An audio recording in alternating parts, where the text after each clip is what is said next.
and welcome to PICC Lounge podcast, where patient voices drive real change in healthcare. Hello, I'm here with Susanna Van Tonder. Susanna is a patient expert, disability rights advocate, psychologist, and also has held many positions on various charitable and political organisational boards and committees. Hi, Susanna, welcome. Hi, thank you for having me. You're welcome. Nice to have you. So we have some questions for you, Susanna. So we'll start by asking you to introduce yourself a little. Tell us a little bit about yourself, where in the world you are, and a little bit about your background. So, hi everyone. I'm Susanna Van Tonder, and I'm joining you today from Luxembourg, this tiny but incredibly diverse spot in Europe that I'm very, very proud to call my home. And my background is a blend of patient advocacy, community building, and disability inclusion. Well, none of that was part of my original plan, but life has a way of nudging you onto the right path you're meant to take. So my involvement in patient engagement started with my own lived experience. As I navigated the healthcare system, I kept noticing moments where patients weren't really included in conversations that shaped their care. I felt that gap personally. Those moments where your voice feels overlooked or your reality isn't taken into account. And once I realized how common that experience was, I couldn't turn away from it. That's what pushed me to get involved, seeing the need, seeing the silence, and knowing we could do better. I wanted to help create spaces where people feel heard, respected, and empowered, because healthcare decisions should never be made about us, without us. Thank you, Susanna. You mentioned there that you have a passion for disability inclusion within patient engagement. Tell us a little bit more about that and what it means for you. So, inclusivity to me is not just an afterthought.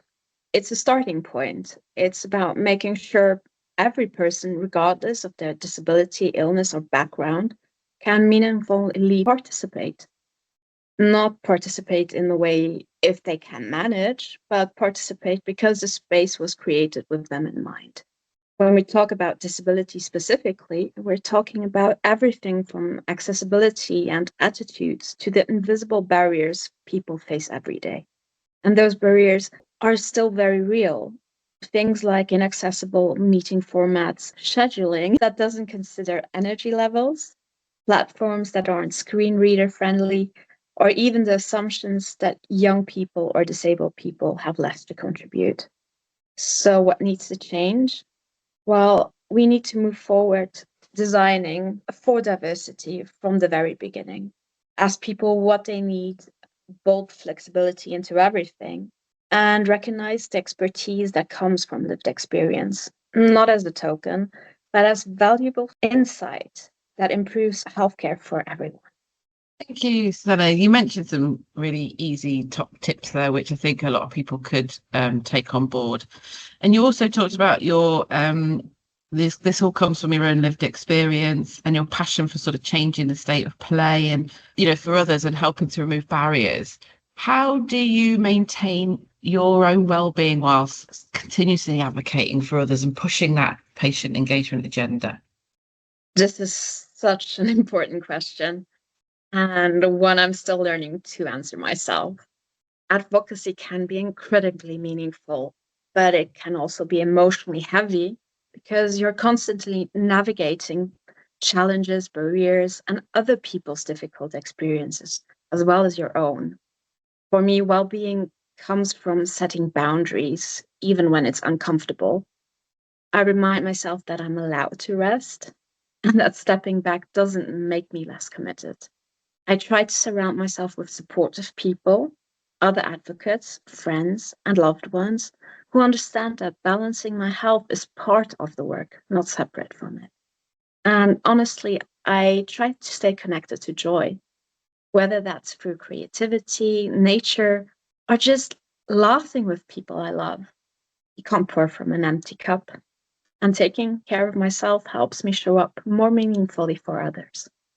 I love that. Yeah, and there's again, you mentioned some great things that maybe others can think of when they're getting involved in patient advocacy and how they can kind of take care of themselves first. That kind of, pour from an empty cup is a good tip there. I'm sure that psychological backgrounds help with some of those things.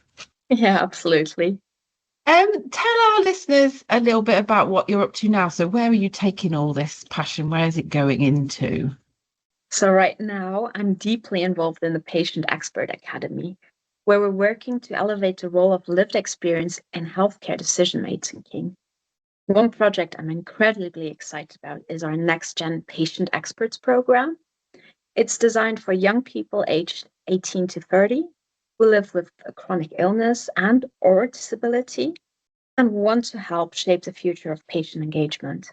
It's exactly the kind of program I wish had existed when I started out, where patients get to build their skills as patient experts, connect with other young people who get it, contribute to a more inclusive healthcare, and turn their lived experience into genuine impact. And what makes me really proud is that participation is free because inclusion should never depend on someone's finances. And as for goals, I want to keep pushing for environments where patients feel empowered, respected, and supported, and where young voices are actively welcome, not just tolerated. It's great to hear you supporting young people to get involved. And you've been an active member of many working groups and organisational boards, usually being the youngest member. And so what advice would you give to other young advocates wanting to sort of get started? Well, I'd say your voice is needed exactly as it is.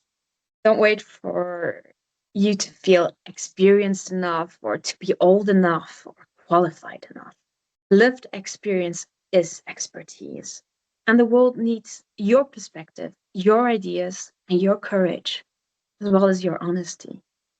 Start small, join a community group, follow advocacy organizations, connect with other young people living with similar experiences, or volunteer for opportunities that align with your values. There is no right first step.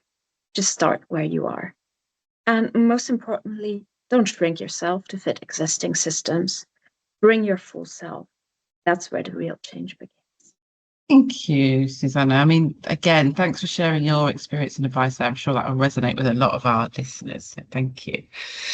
Finally, then, if anybody wants to find out more about what you're up to and what you're doing, how could they do that? Where should they go?